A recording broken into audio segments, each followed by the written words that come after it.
Hi all welcome to our channel Navya's world with VK. Hi అండి, అందరూ బాగున్నారా? బాగుండాలని ఆ వెంకటేశ్వర స్వామిని ఎప్పుడు కోరుకుంటూ ఉంటానండి. మేము కూడా చాలా చాలా బాగున్నాం. సో ఈ రోజు మీ ముందుకి మరొక హెల్దీ రెసిపీతో వచ్చేసాను. సో ఆ హెల్దీ రెసిపీ ఏంటంటే జొన్న రవ్వతో కుడుములు. కుడుములు అంటే ఓకే, మనకు తెలుసు అదేంటంటే బియ్యపు రవ్వతో కుడుములు వేసుకుంటాం కదా, అది అందరికీ తెలిసిందే. బట్ మనం ఇప్పుడు ప్రస్తుతం డైట్ లో అందరూ బియ్యం తగ్గించుకోవాలని అనుకుంటున్నారు కదా, తక్కువ ఇంక్లూడ్ చేసుకుంటున్నాం కదా. సో అందుకని ఇట్లా డిఫరెంట్ గా జొన్న రవ్వతో కూడా మనం కుడుములు ట్రై చేయొచ్చు. యాక్చువల్ గా కుడుములు ఈ రవ్వతో ట్రై చేసినా సరే చాలా బలమైన ఆహారం అండి. ఇది మన డైట్ లో ఇంక్లూడ్ చేసుకున్నామంటే మన ఆరోగ్యానికి ఎంతో మేలు చేస్తుంది. సో అలాంటి జొన్న రవ్వతో కుడుములు ఎలా చేసుకోవాలో చూపించడానికి మేము రెడీగా ఉన్నాము. సో చూసేటానికి వచ్చేసేయండి. సో ఇదిగోండి, జొన్న కుడుములకి కావాల్సిన ఇంగ్రీడియంట్స్ చూపిస్తున్నాను. మెయిన్ గా జొన్న పిండి. సో జొన్న పిండి ఏంటంటే నేను ఈ గ్లాస్ తో జొన్నలు తీసుకున్నాను. దీనిలో పావు గ్లాస్ ఇంతవరకు కందిపప్పు తీసుకున్నాను. రెండు కలిపి ఇంట్లోనే మిక్సీ పట్టుకున్నానండి. మిక్సీ పట్టుకుంటే మనకి ఇట్లా బరకగా వస్తుంది. సో ఇది జొన్న పిండి. నెక్స్ట్ తగినంత సాల్ట్, జీలకర్ర, అట్లాగే కారం, ఉల్లిపాయలు. సో ఇవి మిక్సీ పట్టుకోవడానికి వేసుకుంటున్నా, జార్లోకి తీసుకుంటున్నాను ఉల్లిపాయలు. అలాగే ఉల్లిపాయలు తీసుకున్నాం. అవునా, హాఫ్ టేబుల్ స్పూన్ కారం తీసుకున్నాం. సాల్ట్ ఇది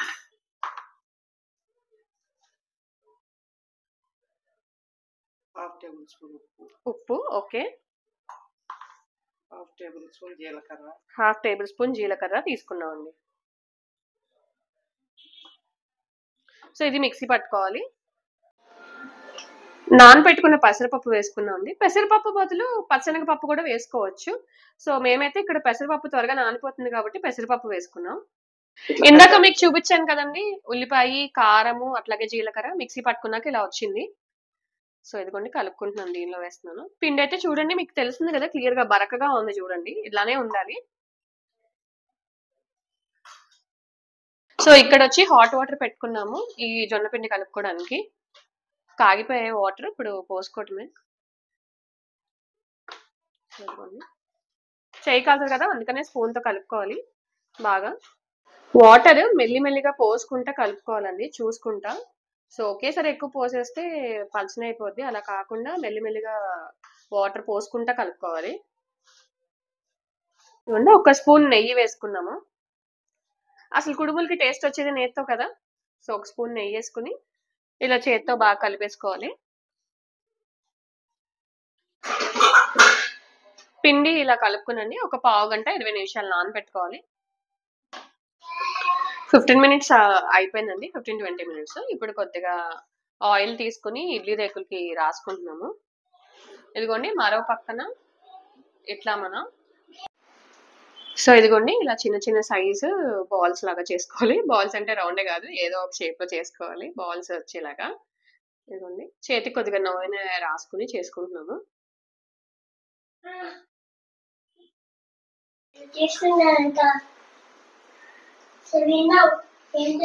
ఇదిగోండి ఒక్కొక్కటిగా ఇలా చేసి పెట్టుకుంటున్నాం. ఇవి ఇప్పుడు మనం ఇడ్లీ రేకుల మీద ఆయిల్ ఎక్కడైతే రాసుకున్నామో వాటి మీద పెట్టుకుని, ఇదిగోండి మరో పక్కన ఇడ్లీ ట్యాంక్ పెట్టేసాము. దీనిలో 2 పెద్ద గ్లాసులు వాటర్ పోసుకున్నాం. వాటర్ కూడా హీట్ అయిపోయామా పెట్టుకోవడం నెక్స్ట్. ఇదిగోండి 1 by 1 ఇట్లా ఇడ్లీ రేకుల మీద పెట్టేసుకుంటున్నాం. ఎన్ని మినిట్స్ ఉంచుకోవాలి మమ్మీ ఇట్లా? దాదాపు 20 మినిట్స్ దాకా ఉంచుకోవచ్చు. సిమ్ లో పెట్టాలా, హైలో పెట్టాలా? మీడియం లో పెట్టాలి. ముందు కొద్దిగా ఆవిరి వచ్చే వరకు హైలో పెట్టి అప్పుడు మీడియం లో పెట్టి. ఓకే, జొన్న పిండి కదా కొద్దిగా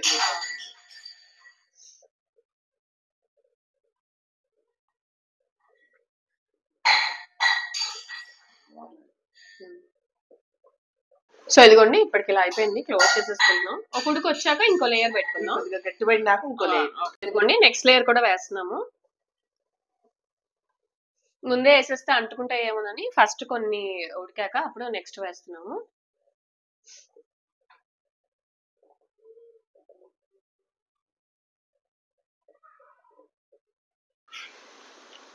రెండో లేయర్ కూడా వేస్తామండి.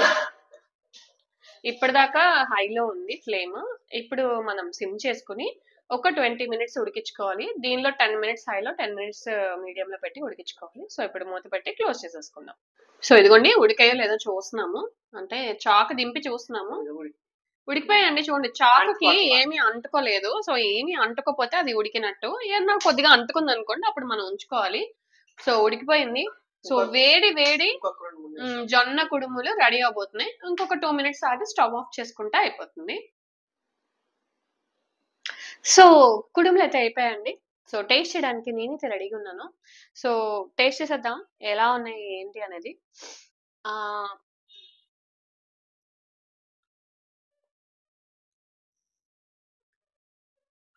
చాలా చాలా బాగున్నాయండి. చాలా టేస్టీగా ఉన్నాయి. కుడుములు మనం సో సాస్‌తో సర్వ్ చేసుకోవచ్చు. అట్లాగే మనం కారప్పొడి, పప్పుచారు, పులుసు దేనితో అయినా సర్వ్ చేసుకోవచ్చని. దేనితో సర్వ్ చేసుకున్నా సరే టేస్ట్ మాత్రం అదిరిపోద్ది. అంత బాగుంటుంది. సో కాబట్టి ఈ హెల్తీ రెసిపీ మీరు కూడా మీ ఇంట్లో ట్రై చేసి ఎలా ఉందో నాకు కామెంట్ బాక్స్‌లో చెప్దురు గానీ. సో నా వీడియోస్ గనుక మీకు నచ్చినట్టయితే నా ఛానెల్ సబ్స్క్రైబ్ చేయండి. లైక్ చేయండి, షేర్ చేయండి, కామెంట్ చేయండి.